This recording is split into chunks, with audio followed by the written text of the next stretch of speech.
Hi friends, welcome back to my channel. My name is Purva and today we are talking about absolute imports in React. Have you ever used your imports in a component like this? So you're using relative paths. I have my hook use navigator online in a directory called hooks, and this is not in the current directory. What you can do, instead of relative import, you can import the absolute path. For that, you have to make some changes to your project. The benefits that you get using absolute imports include the simplified imports. You can avoid file path errors. It also makes refactoring easier when you're working with large projects.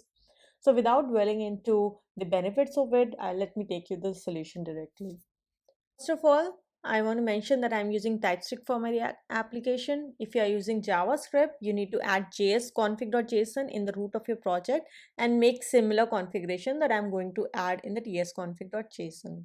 So first, let's focus on TypeScript, and I will also give you some inputs if you're using JavaScript at the end. So here in the compiler options, you need to add two more options. One is base URL. In my case, you see on the left side, I have base URL I want to set as src. This is my this is where I keep all my files, and most of the projects, they keep their files over here. So here I'm simply going to add src, and then another option would be to set up the paths. Now here I have only one directory hooks which I'm going to set paths for, but if you have something else, you need to add more rows over here simply. So for me, I want to import hooks like this, hook slash star.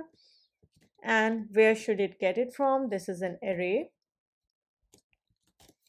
And here I need to mention the path that I would like to use. So from the base URL, I want to use hooks and then star. That's it. I go back. Instead of importing it from here, I'll say I want to import from hooks, use navigator online.